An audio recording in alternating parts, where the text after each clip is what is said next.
When people reflect back on their lives, they talk a lot about, what they've done and what they've travelled and what they've seen. But I'd like to be remembered more for what I've left. Welcome to the Tales to Inspire podcast.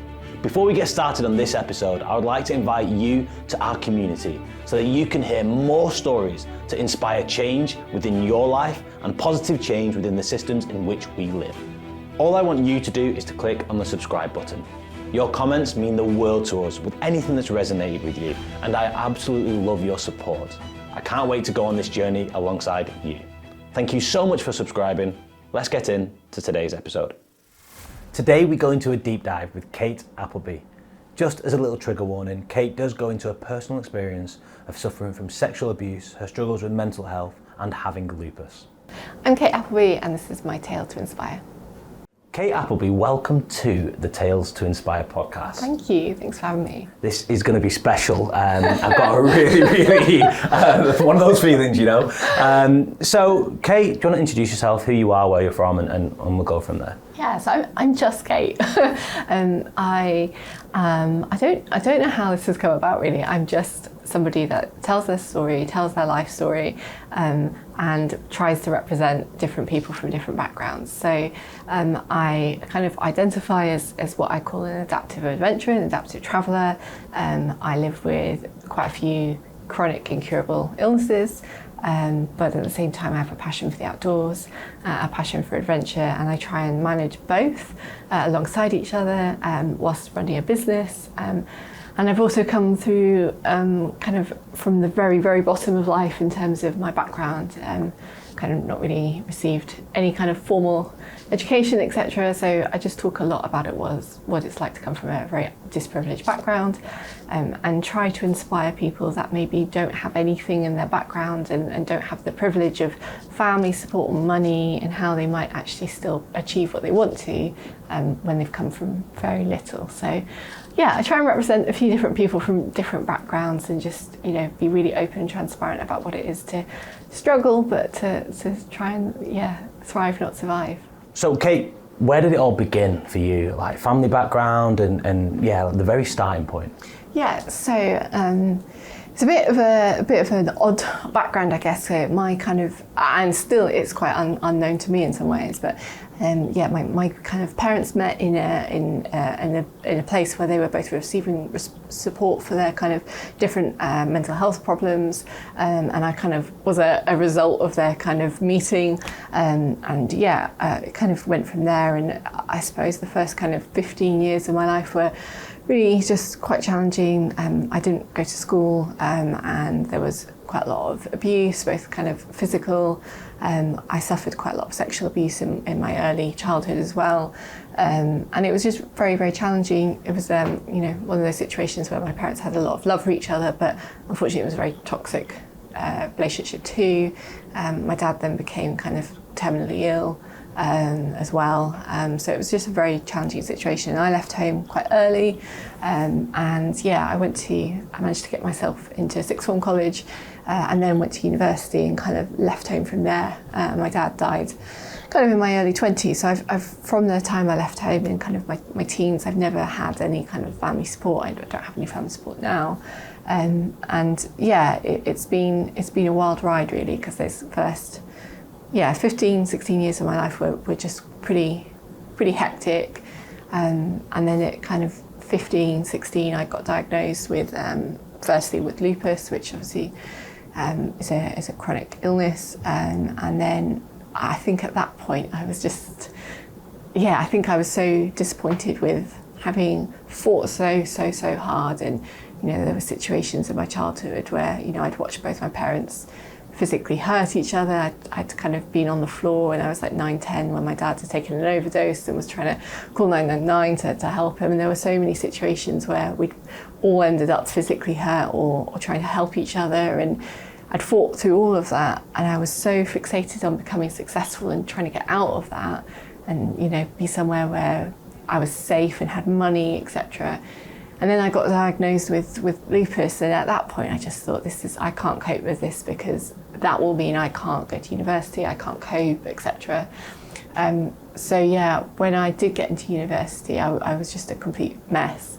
I think I really struggled. I'd never really been social. It was all really tricky, and I ultimately decided to take my own life because it was just too much of a mess. And I just decided I didn't have the fight left in me. And that kind of led me to a breaking point, really. So if we look into that early childhood or that childhood side of things before the age of 10 years old, how much were you aware of that this wasn't what other families were going through or other children were going through? Or do you think that was just normal for everybody? I think because we had no interaction with children, obviously we'd never been to nursery or school or anything, and we didn't have any kind of real social interaction with children. It took a long time to realise that wasn't normal. But I used to watch Matilda on repeat, and I was so fixated with Matilda and being her, but also the thought that one day maybe someone would rescue me. And I think just by watching that on repeat, I realised that wasn't right, what was going on at home. And you read stories and you watch TV and you realise what love is. And you realise that love isn't hitting each other, love isn't suicide attempts. Love isn't, locking people inside and, threatening to set fire to houses and all of those kind of things. And I think, as I mentioned, that first time that my dad tried to take an overdose, and I mustn't have been more than 9 or 10, and that's a memory that will never ever leave me. Just trying to, 999 and trying to make him be sick, and it was just something that I don't think a child should ever go through. So I think that probably was a really fundamental moment in my life, because that was the moment I was like, this is not right and I have to get out of this. And I think as a 9 or 10-year-old to actually have that realisation, that shapes the rest of your life. How do you then go through something so significant? Like, your parents are supposed to be your safe people, your home is supposed to be your safe place. How do you feel towards your parents and that part of your childhood that you may have missed compared to Matilda, if you're comparing yourself to Matilda? How do you feel about that? It's a really tricky one.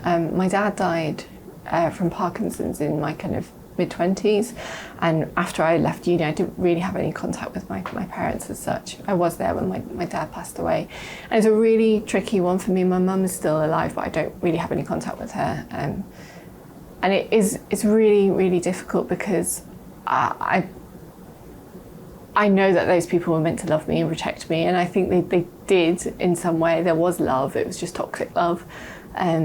And there were occasional really good moments. We did celebrate birthdays, or we did celebrate Christmas, and those are the bits that I kind of hang on to. There was love, it just was the fact that, I come back a lot, I get reassurance from knowing where my parents met. They met in that place where people were being treated for mental health difficulties, etc. And it all came about from a very messy situation. And I take reassurance from knowing that actually they probably were never meant to get together. This was never meant to happen. And I don't think I've forgiven. I don't think I ever will. My parents, in my teens, I made my parents aware of the fact that there was a sexual abuse element going on by somebody around, and they chose to kind of not do anything about that, which was a really fundamental kind of turning point in my relationship with them, because I then kind of thought there's no going back from this. So it's been really tricky, and it's the reason I decided to not really have any relationship with them after I left. One of our ambassadors, Jeremy Indica, who shared his story, he was abused sexually as a child, but didn't tell anyone about it until he was in his late 20s, early 30s, and his parents just couldn't deal with that. But since then, he's an incredible advocate to raising awareness, but he talks about how common something like that is, but how destructive it is, and it can be, to someone who either doesn't share or doesn't have a space to be able to share certain things. Do you have that space, or have you felt like you've had a place to share with others, or has it been something that you've completely just locked away to yourself? I think for a long time I did lock it away. After I mentioned it to my parents, there was a real element of kind of disbelief and questioning, and that hurt. And the fact that I kind of wasn't believed then meant I didn't really talk about it much. And I tried counselling and I didn't really find it very useful. So for a long time I locked it away. Obviously, you know, I attempted my life, and at that point when I started trying to rebuild my life, I realised that I needed to be able to, when I interact with people, let them know that there was this thing in my life that doesn't define me, but there are things around me that I need to be sensitive for. So even now, for example, if, you know, somebody moves quickly or shuts me in a room, that really triggers me. And there's just ways that I need the world to kind of be aware of things. So I have become a lot more open in terms of I'm happy to have a conversation about it, and I think we need to have conversations about it. Like you said, it's common. It's sadly really common. I think people of my generation, it was really common. I'm really hoping it isn't. I think social services were really lacking in kind of the 2000s and probably the 90s as well. I really hope that, you know, future generations and generations growing up now aren't suffering quite so badly. Like you said, it is incredibly destructive, because if it's somebody in your trusted network or your family's trusted network, then how they then take that forward is really destructive, and it can just blow up entire families and communities. So it is really tricky, but it ultimately, the decision of how to take it forward and not to take it forward define the rest of my life. In terms of lupus, and did you say you were 16? Yeah. So how did you get to the diagnosis? And for anyone who's watching this or listening to this, is like, what is lupus? And yeah, can you tell me a little bit more about that whole situation? So I'd love to tell you like this really glamorous story about how I was like really sick, but actually it was a toenail that just got infected and stayed infected for months. Okay. I had like these doctors poking at my toenail for literally 6 months going, why is this still infected? And they just did a whole load of tests from there, and I was really tired, and I was really achy, and it was more than just growing pains. So they did a whole load of tests, and at first I just got diagnosed with Raynaud's, which is a circulation issue, and then from there they did a load of blood tests, which came back for lupus. So lupus is an autoimmune disease. It's basically where your body's immune system doesn't recognise your own body. So if you had a transplant, for example, and your body would maybe reject those organs, in a similar way, your body is kind of not recognising your own body. It's overactive. So it can cause a whole load of then secondary illnesses, which I've then gone to kind of get, and then your symptoms can be a whole load of things, really. Photosensitivity, so kind of an allergy to light, joint pain, a lot of immuno issues, so being really susceptible to illnesses, infections, I get lots of secondary issues. So I've got some cardio issues, and I've got thyroid disease, all these kind of different things. So yeah, it's one of those things that once you've got it, it's like a Pandora's box, really. And the first kind of 5 years were quite manageable, and then I guess the last five years have been a little bit more active, and I guess that probably coincides with me doing more outdoor things, and probably me testing my body more and more. So in terms of lupus, and is it what would you call it, an illness? Is it a common illness? And if so, or if not, how much do we know about lupus? Yeah, so it's probably medium. Right. Medium, I'm not an expert, but it is probably about medium commonness. It is more common in women, and it's also more common in kind of Afro-Caribbean communities. It is. It isn't particularly rare, but it does exist. What I have struggled with is the support groups that I tend to be in. And when I got diagnosed, this was a huge problem for me. I got diagnosed and put in support groups of peers that were probably all in their 60s, 50s and 60s. And there's a kind of very newly diagnosed person who wanted to go to university, wanted to work, wanted to have all of these goals. The group I was surrounded by were either not able to work, or had decided to retire early, or had almost given up. It comes back to this thrive and survive, and there was a real acceptance rather than let's go fight it. And I think, that really came back to my decision to try and take my own life, because I was like, well, if all of these people around me aren't able to achieve their goals anymore, then what's the point? So I think there is having worked online and whatnot, there is a community out there of younger people, but it does tend to be slightly older people. So coming to that point of taking your own life, what took you, we've talked about the circumstances that were arising, was there then a final trigger point, or was it the lack of hope, coming across so many defeated people, and it's like, what's the point in this? Like, what got you to that one point? And also on top of that is, we come across and we have conversations. I had a conversation last week with someone about someone who tried to take their own life, and that person said, how selfish is that? And my opinion on that matter is, what that person suffering so much, they feel like it's probably the most unselfish thing they feel they can do. So where do you stand on this spectrum within that?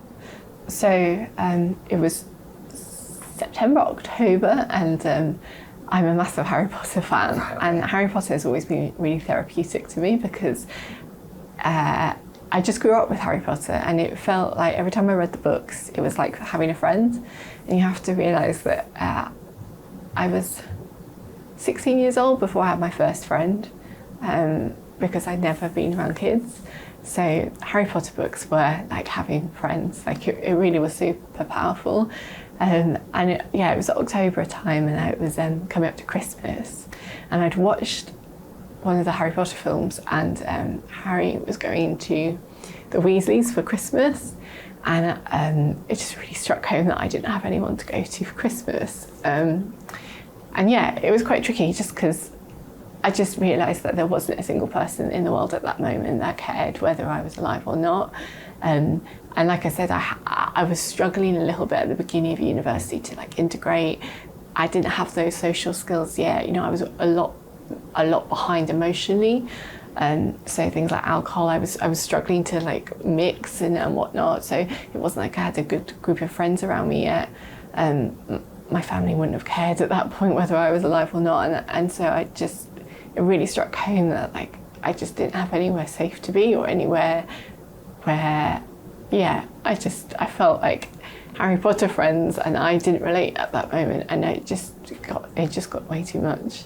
And then coming back to your point about being selfish or not, it's interesting because I think it was 3 times my dad tried to take his life when I was between, in my teenage years, well, in my life that I remember.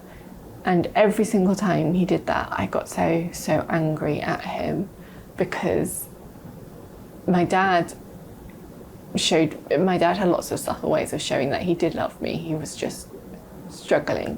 And I got so angry every single time, because he would have left us and I would have had nobody to show me love at all. I got really, really angry with him every time, and I was like, that is so selfish of you. You've brought kids into the world. How dare you then go and make that decision? So I think in the situation where you are the one being left behind, it's really easy to think it's selfish. When you're in that moment, all you are just consumed by pain. And I think as an observer completely outward, it's completely fine to say that's not selfish. But when you are in the moment, it's all consuming. And I think there's so many different perspectives to be able to view that one scenario. I guess it's like every scenario, that there's so many different perspectives, but we only have one. Yeah. And it's trying to, how do you build empathy in a world full of sympathy? And I think there's something really, really special that lived experience does bring to that, is you're providing an aspect or a perspective that other people may not necessarily get that opportunity to view. And there's so many aspects that makes Kate Appleby, which is incredible as well. So Kate, we're at this point. Where does your journey go from there?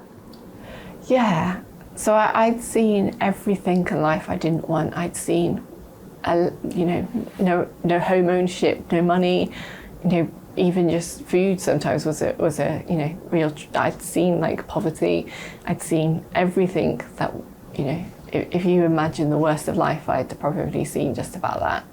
So I knew I wanted the complete opposite. And I had it set. I do believe in things like the power of attraction, not necessarily if you think it, it'll happen, but if you think it, you will work hard to make it happen. And I just, after that decision to take my life and it didn't work, I just thought, well, if I can't get out, I'm gonna have to make a job of staying in. And I just worked so hard. I became more diligent at my studies, and bearing in mind I hadn't had any formal education until I got to 16. I got a first in my science degree. I worked super hard. And then from uni, I was like, right, well, I'm gonna just smash life. I'm gonna make a business. I'm gonna be successful at that. I'm gonna own my own home. I'm gonna work. And I just had this list of stuff that I wanted to do. I wanted to travel. I wanted to do all the things that, Matilda me would have absolutely cried her eyes out if I thought I could have achieved it. So I just kind of had this list and I set about doing it, and I set about doing it in a way that was adaptable to me. There's been so many times where I've had months and months on end where I've just been lying flat on the sofa because I can't go and do stuff, and I've just had to accept that. And there's been times where I've needed to multitask, literally treatment whilst working or whatever. So it's not like this glamorous, oh, she went and achieved this and this. There's been times of real heartache, and all of this I've had to do whilst healing and whilst dealing with triggers. And my dad died in kind of the middle of that period, so there was a big period of pain in that. And like I said earlier, some of this never goes. You learn to carry it. You don't necessarily get rid of it. So yeah, I just set about creating the life that I wanted. That's so inspiring. And setting about the life that you wanted is, and the thing that you're talking about here, is not easy.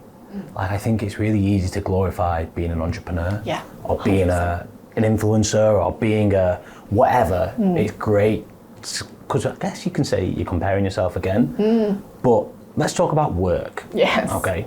So how does someone who has lupus, that may need 2 months on the sofa, go about saying, I need to get work, and you go about doing that? How does that work? So the biggest misconception about me is that I don't work, or that my income comes from influencing or whatever.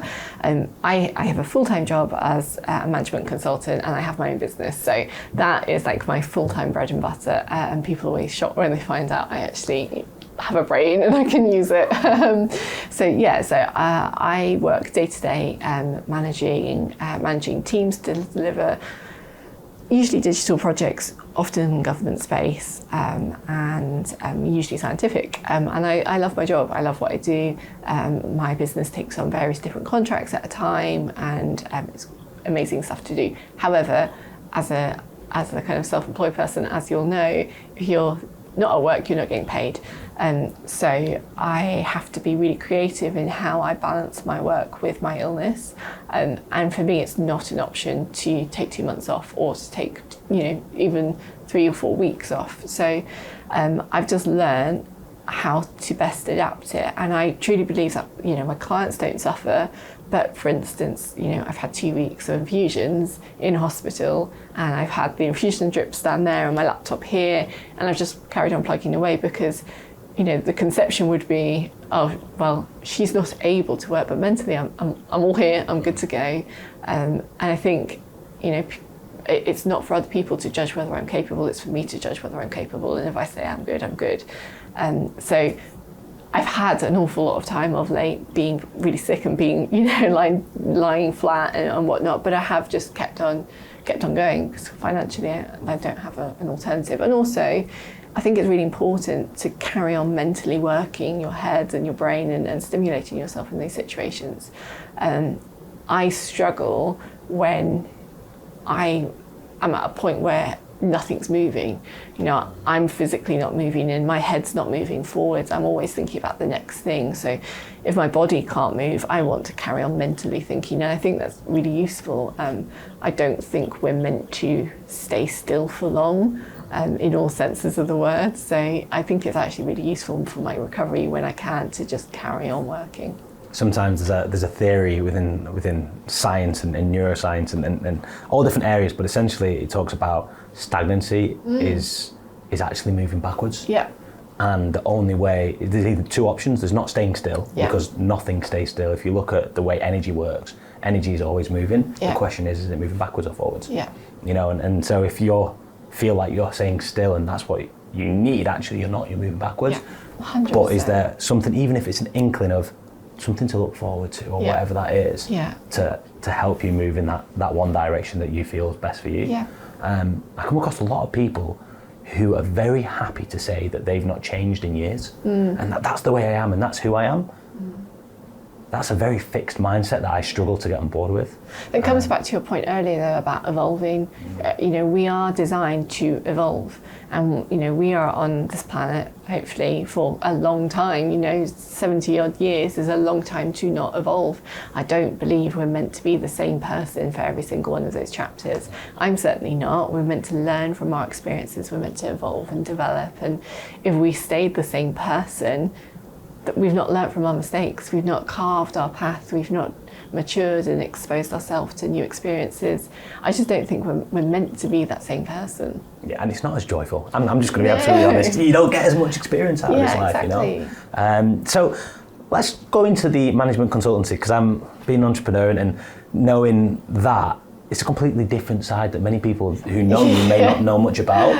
People don't see a serious side. But I want to.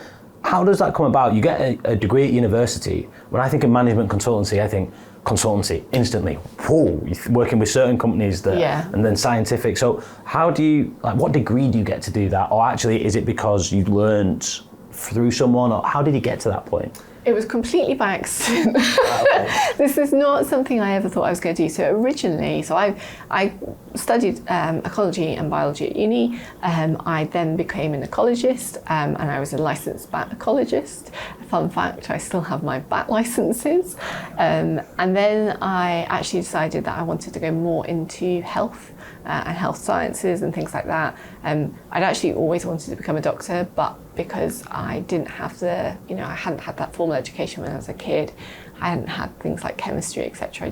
I couldn't go on to achieve it, and I didn't really have the time and money to go back. So I thought I'd want to get into kind of health in some kind of way. So I started working in like the NHS in kind of project management type roles, etc. And then actually COVID came along, and a horrendous experience for everybody, but it gave me an opportunity to really propel my career.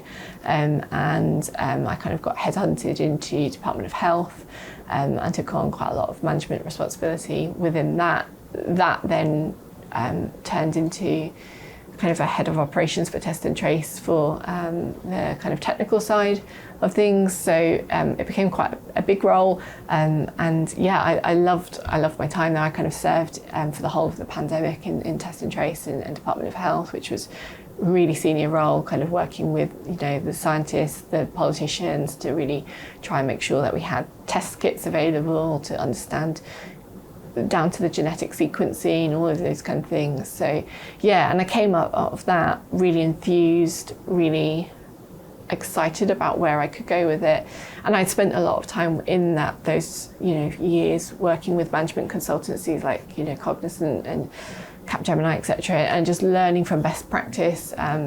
What I really enjoy is taking innovation from the private sector and applying that into the public sector.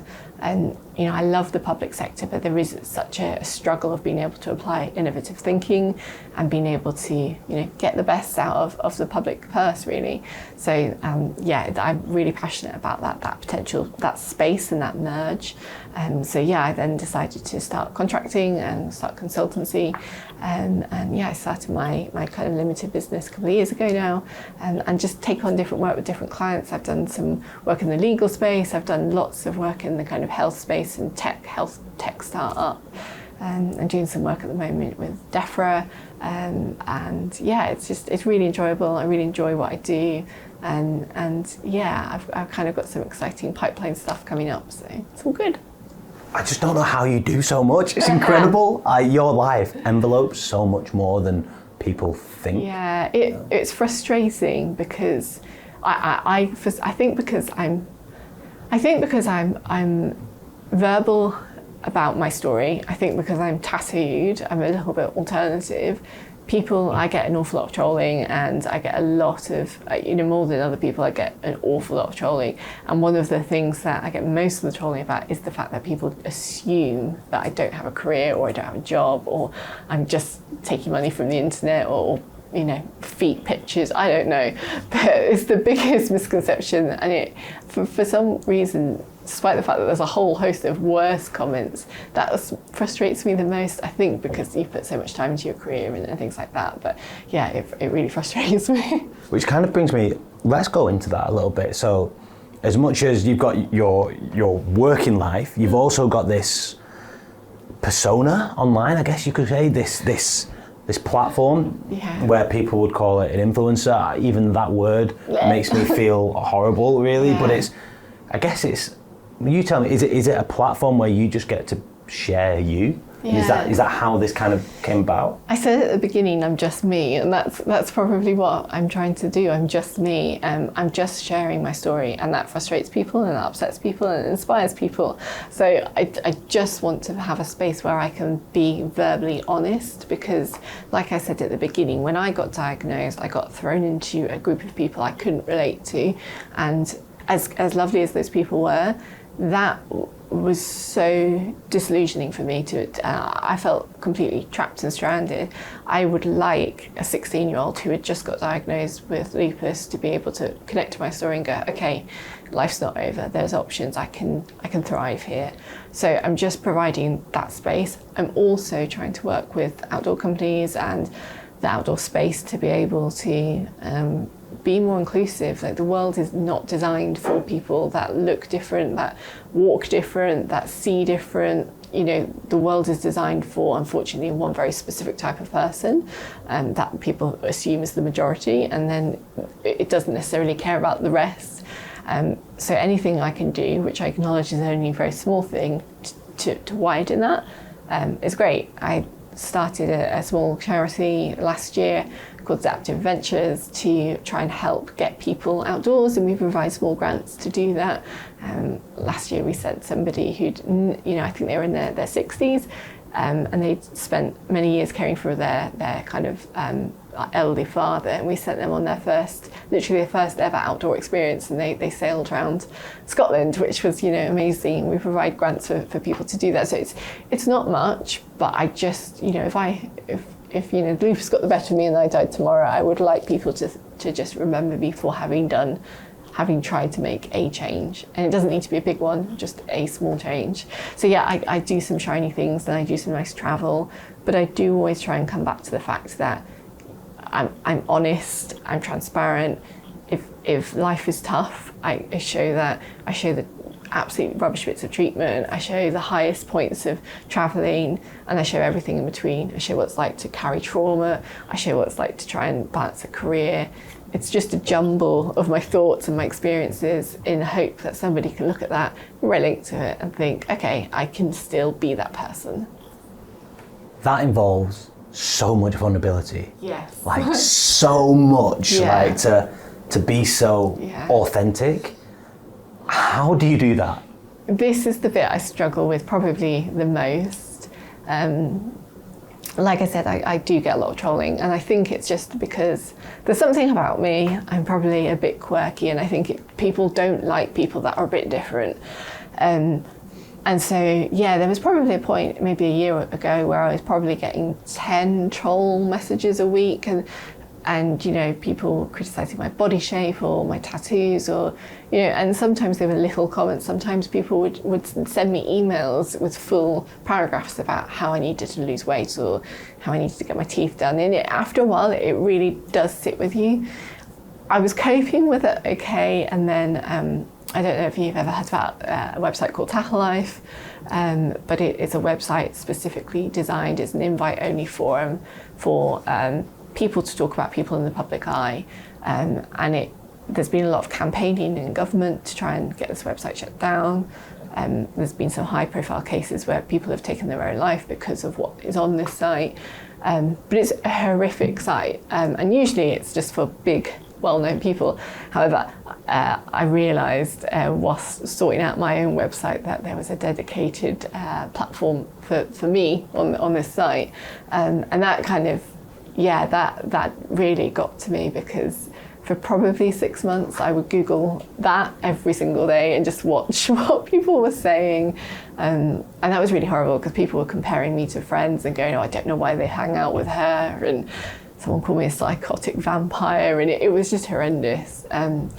So yeah, I kind of got obsessed with refreshing the page and seeing what people were saying, and that very nearly got me back to a headspace where I hadn't been for a long time, and I got so caught up in like the public perception of me, and what I should be doing to change it. And I got to the point where I was, every time I posted something, I was looking at it and thinking, is that coming across blah blah blah, and it was just horrendous, and I had to really, there was nothing I could do to pull myself back, and it was a friend actually who sat me down and said, look, this has got to stop. Either come off the internet or get to a place where you are comfortable in the knowledge that you are posting yourself out there and accepting the fact that that then causes people to have a judgment, and you can't do anything about that.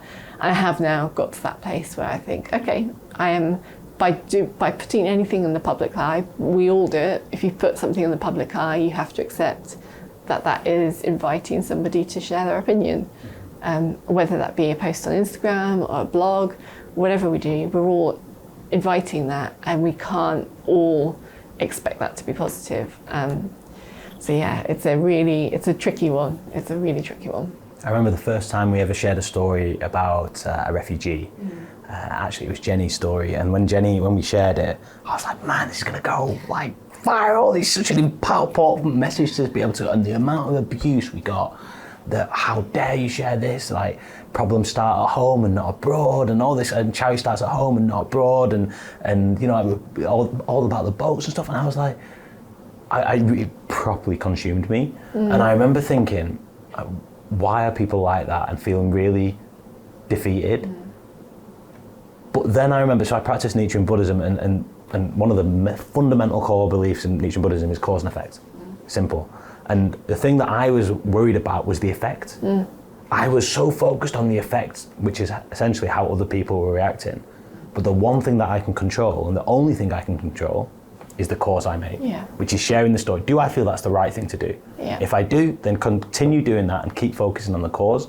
The effect I have no influence on. It's really interesting. And it completely turned my power to whatever happens there, I only have a certain amount of influence in.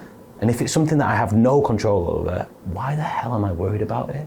And like getting frustrated, because I can deal nothing with them. But what I can do is share even more stories of refugees, just to not get at them, but to really help that go. And even people in my friend circle would say, you know what, Chris, that story doesn't relate to me, I don't get it.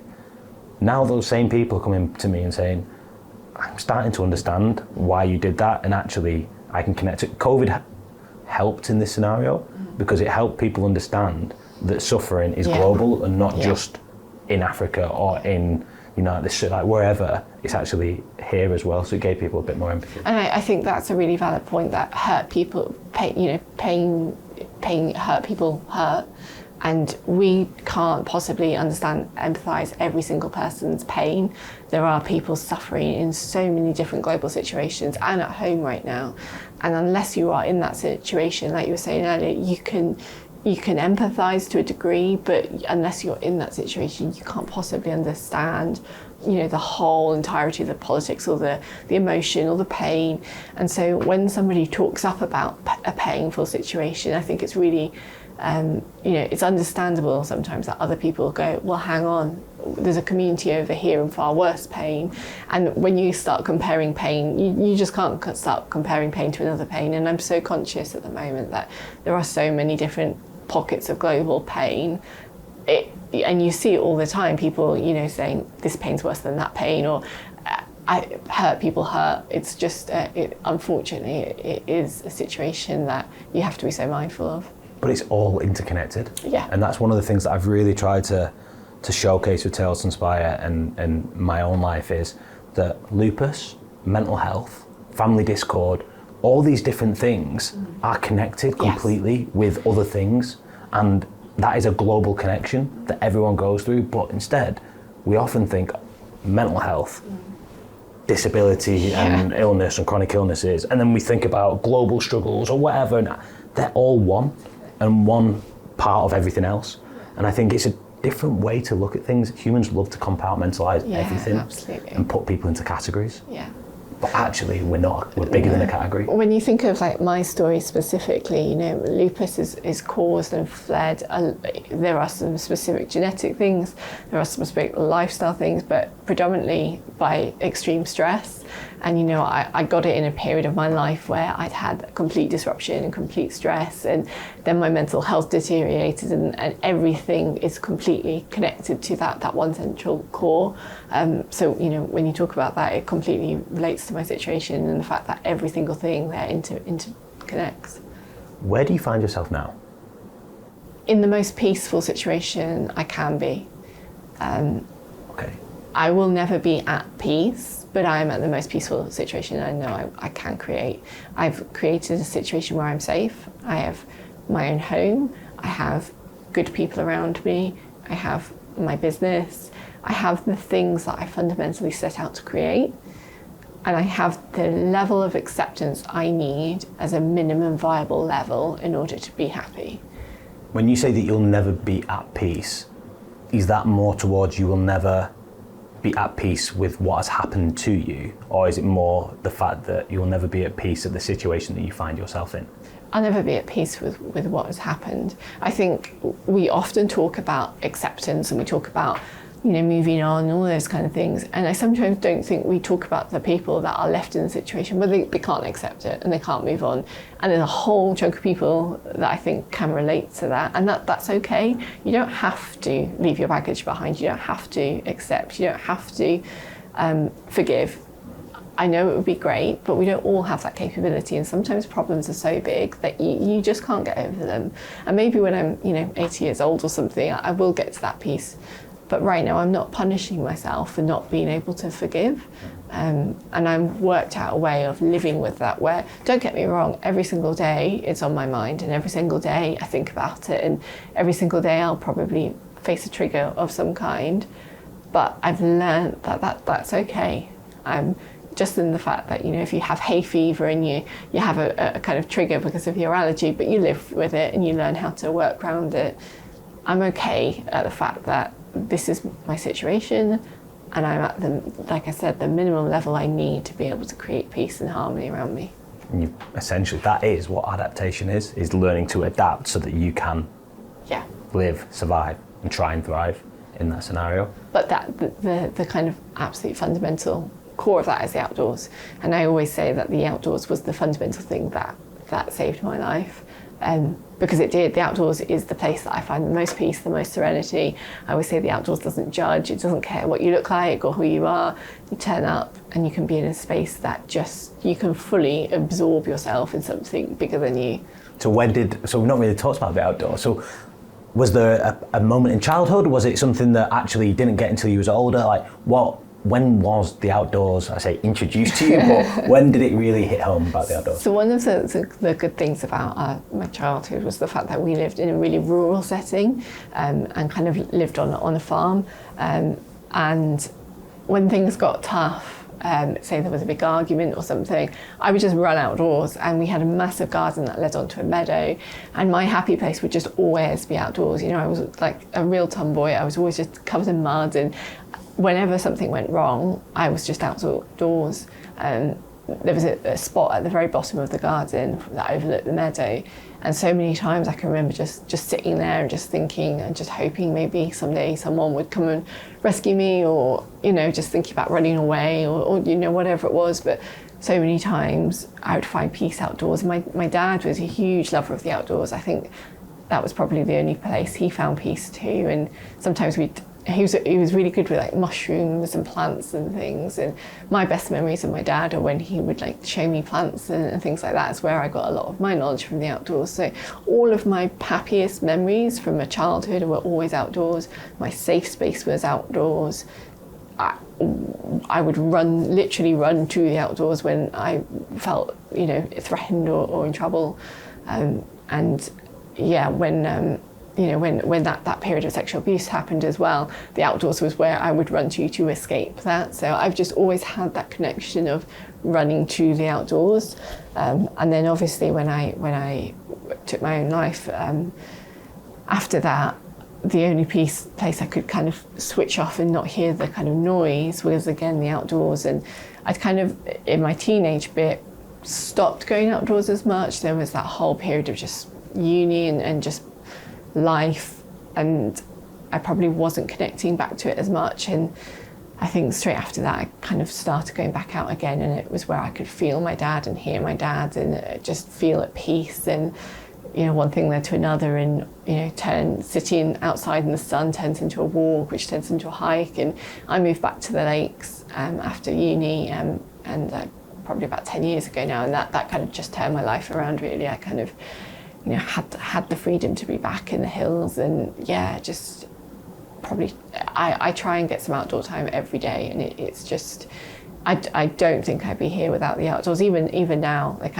it's where I think for me the outdoors is probably the difference between surviving and thriving for me. Perfect living in the Lake District then, right? Perfect. So in terms of the outdoors, is there a certain place, like for me, I love water.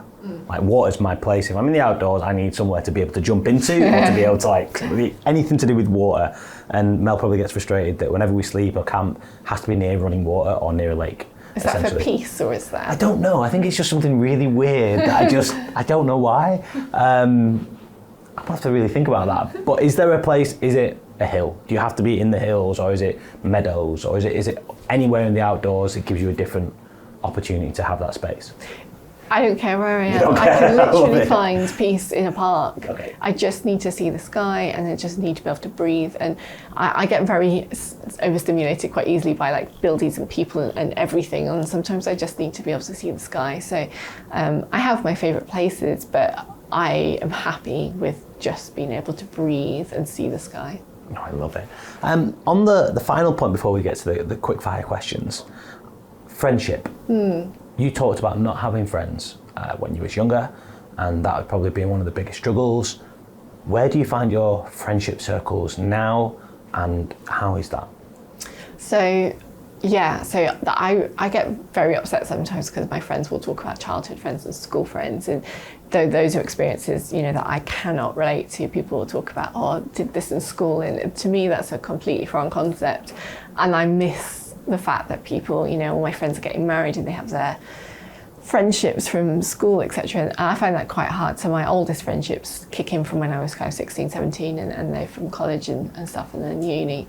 So there's a whole chapter where I don't, that's missing, and I still find that quite sad. But then I have my friendships from there forward, and they're really, really important to me. And because I don't have family, I don't have anybody to turn to when I'm making big decisions, or potentially upset or ill, or anybody I've never had a kind of financial safety net or whatever it might be.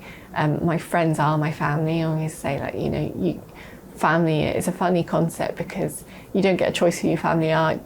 You're meant to love them and you're meant to adore them, but they might just be horrible people, and you've got no choice over them. So at least friends, you can pick and choose them. So my family are my friends, and I don't think they ever realise just how much love I give to them. And if we ever have niggles or fights or whatever, to me, it's a massive ordeal because they are everything to me.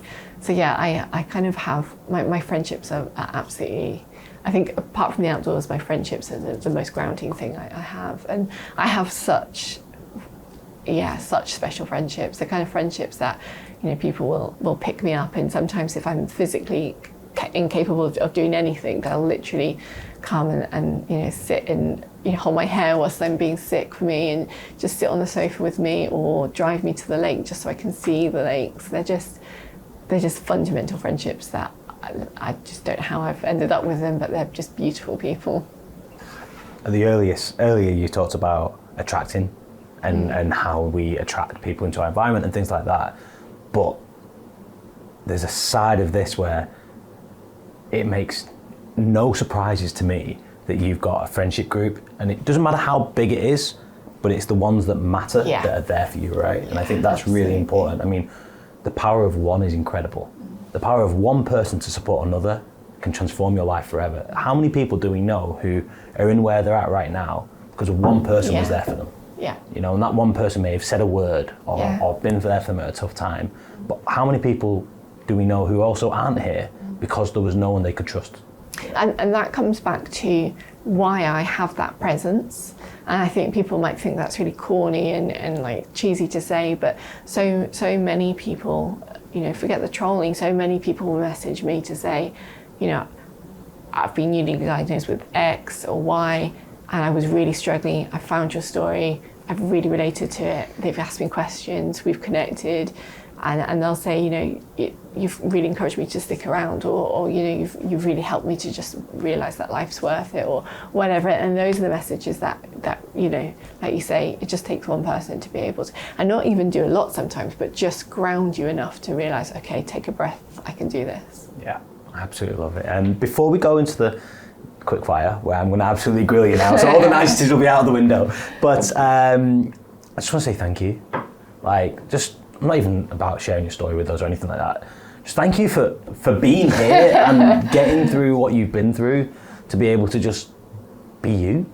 I think that's really special. There's a lot of people who don't, and it makes sense, who are fearsome of truly being who they are because of what other people may feel or what other people may say. I think some of the most inspiring people I know are the people who own themselves. Yeah, just being authentically you. Mm-hmm. And I think like I say that so much that I'm still evolving. I'm not a finished product. Like none of us are a finished product. We're still learning. Like we said earlier, we're a kind of rolling stone. We're evolving through our chapters. The person I am today is not the person I'll be in 10 years because I'll have made loads of mistakes and I'll have learned from those. So the person I am right now is just a representation of the experiences I've had to date. And in 10 years' time, that'll be a whole chunk more. I make mistakes, I learn from them. I think I'm a quirky person, but that's because I've had a quirky life, and I'm not going to try and be what the world thinks you know, somebody should be just for the sake of fitting in. I just want to be just in my own little bubble. Which is really hard sometimes if you have an online persona, right? And then you're trying to match what you think others think of you. Oh, which gosh, is an impossible thing to do, but you can't help what they think of you, but you have this. So if you're doing it authentically, then actually all you need to do is be yourself, and then that's fine. But it's weird. I've had brands actually email me to say, can you get down to this size and then we'll work with you, and like that's just you just shown them a middle finger and told them where to go, like. But like it happens, you know, people want you to be a certain representation, they want you to, and you know, for me, I've always said I don't ever want to be like an inclusivity tick. I want to do what I do for the sake of it, not because I just want to be there to be the person that's, I know, ill. And that's really frustrating to me when brands reach out and go, okay, can you be here just so we can say we've done that. I want it to be raw and authentic and meaningful, and an actual proper collaboration, not just can you get that to the size and hold a stick and then we've done what we need to do. And then they get everything out of it. Exactly. And you just get usually nothing. It's like exactly. You know, ripped off. So, quick fire round. Yes. But before that, how do people find out about Kate Appleby and find out about what you're up to? Well, I'd prefer it if they didn't go to the Tattle Life website. Please don't do that. Okay, I've never heard of it before, but no, I'm not going. So I've got my website, which is just www.katesappelby.com. Don't even know my website. And I'm also on Instagram, so it's Kate S. Appleby. Kate.s.appleby, something like that. People will find me. Perfect. And all your information will be in the show notes on the podcast as well. Yeah. Quick fire round. Go for it. So the way this is going to go is I'm going to start a sentence, you're going to finish that sentence. Okay. You don't have to explain anything about it. Cool. Just onto the next one. I feel like there should be a buzzer. There should be a buzzer. I'm going to tell Tom, who runs our camera, all this amazingness. Tom, just please remember about the buzzer for next time. We must have forgot that. Man, so many demands from Kate. Oh my days, coming in here showing us improvements. Amazing. So, are you ready? Yeah. Okay. Life is about thriving, not surviving. Childhood should set you up for your future. Community is having the people around you that encourage you to be a better person. Wow. Friends can save your life. I should do more of recognizing what you bring to the world. I should do less of worrying about what you think you should be delivering and concentrate more on what you are giving. Family is not as important as you think it is and can be made up of people beyond your bloodline. Wow, I promise you I've not given you the questions. I'm definitely not. We're carrying on, by the way, but I'm just letting everyone know there's no questions gone in advance to this. This is incredible. She's going better than I ever imagined. Challenges are an opportunity to improve, and an opportunity to redefine yourself, and an opportunity to grow. How much of where you're at right now is due to luck, and how much of it is due to hard work? Absolutely nothing is due to luck. I'm blessed, but I'm not lucky. Love that.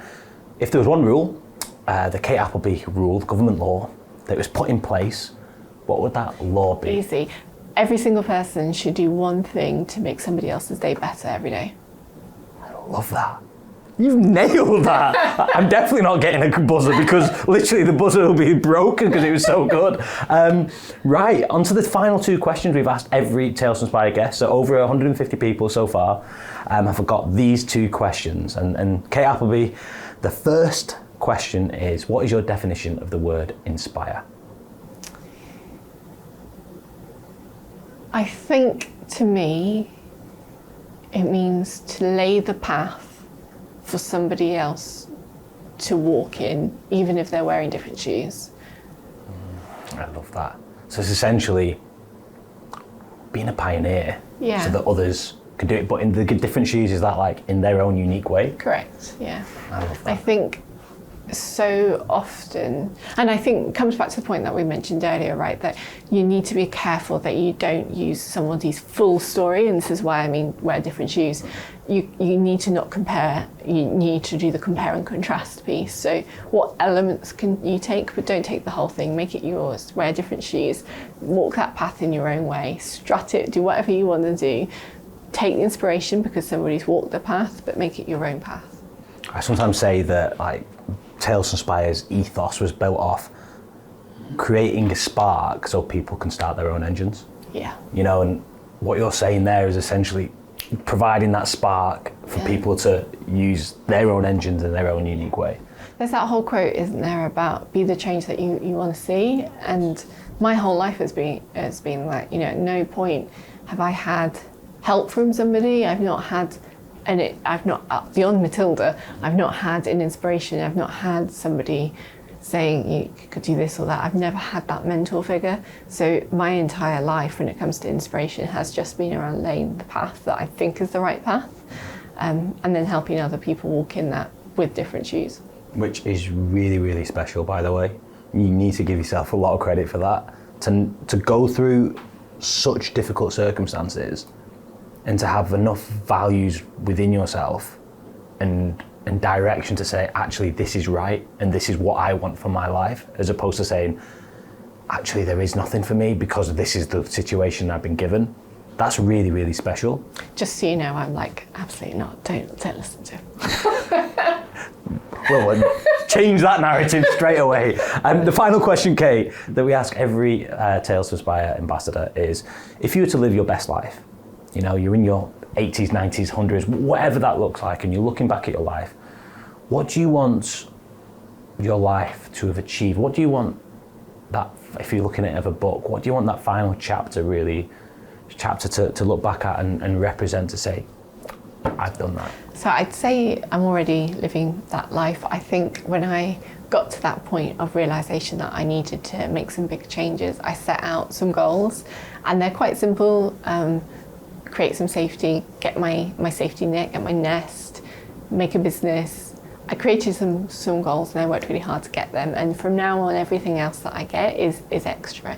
I want to be able to travel a bit, I want to be able to spend time with my friends, I want to be able to just increase my joy, and I think like I want to work on that level of acceptance about what happened, and I want to work on that level of forgiveness, but I had really basic goals, not because I didn't think I could achieve more, but for me happiness is defined by peace and safety, because it's so far from what I used to have.